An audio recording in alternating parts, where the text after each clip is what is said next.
తెలుగు భాషలో నాకు నచ్చని ఒకే ఒక్క మాట, క్షమించడం. క్షమాపణ. క్షమాపణ అనేది ఇంపార్టెంట్ రోల్ని ప్లే చేస్తుంది. ఎందుకు అంటారా, ఈ ప్రపంచంలో తప్పు చేయని వారంటూ ఎవరు ఉండరు. ఇదే క్షమాపణ అనే కాన్సెప్టే లేకపోతే మనం అందరం శిక్షలతో, అలాగే ప్రపంచంలో ఎవరు మిగిలి ఉండరు కూడా.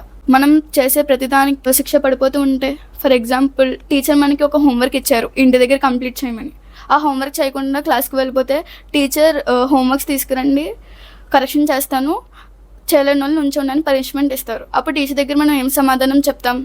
టీచర్, నేను ఈసారి తప్పు చేశాను, నన్ను క్షమించండి, ఈ తప్పు నేను మళ్ళీ రిపీట్ చేయను అని చెప్పి టీచర్ దగ్గర క్షమాపణ అడుగుతాం. ఇంకో ఎగ్జాంపుల్ ఏంటి అంటే, అమ్మ మనకి డబ్బులు ఇచ్చి బయటకు వెళ్ళి సరుకులు తీసుకురా అంటాం. తెలియకుండా చేతిలో నుంచి డబ్బులు కింద పడిపోయినాయి. మళ్ళీ షాప్ దగ్గరికి వెళ్ళి చూస్తే డబ్బులు ఉండవు.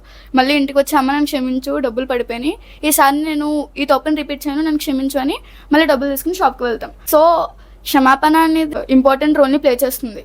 అలాగే క్షమాపణ అనే కాన్సెప్టే లేకపోతే మనం అందరం బ్రతికి ఉండేవారమే కాదు. వీళ్ళనంత ఎక్కువగా మనం క్షమిస్తూ ఉండాలి. అందుకే మహాత్మా గాంధీ వారు అంటారు, the weak can never forgive, forgiveness is the attribute of strong. Weak people క్షమించలేరంట. ఎవరు క్షమించగలరు అంటే స్ట్రాంగ్ పీపుల్ మాత్రమే క్షమించగలరంట. దీన్నే మన మహాత్మా గాంధీ వారు చెప్పడం జరిగింది. మనకు ధార్మిక శాస్త్రాలు ఏమని చెప్తున్నాయంటే, వీళ్ళనంత ఎక్కువగా ఇతరులని క్షమించండి, మన పట్ల ఎవరైనా తప్పు చేస్తే వాళ్ళని క్షమించండి, అప్పుడు వాళ్ళని క్షమిస్తే నేను కనుక మిమ్మల్ని క్షమిస్తాను అని చెప్పి ఈ విషయం మన ధార్మిక శాస్త్రాలు చెప్తున్నాయి. మనిషి వల్ల పొరపాట్లు జరగకుండా ఉండడం అనేది అసాధ్యం. మనందరి వల్ల పొరపాట్లు జరుగుతూ ఉంటాయి. కానీ what makes the differences is, మనం అందరం ఇతరులని క్షమించాలి. మన పట్ల ఎవరైనా తప్పు చేసి ఉంటే వీళ్ళనంత ఎక్కువగా క్షమిద్దాం. మనం వన్ ఆఫ్ ది స్ట్రాంగ్ పీపుల్గా నిలుద్దాం. మనలందరినీ అమితంగా మనందరినీ కరుణించేవాడు, క్షమించేవాడు ఎవరు అంటే మనల్ని పుట్టించిన ఆ భగవంతుడు. సో ఆయన క్షమించే వారిని దేవుడు ఇష్టపడతాడు.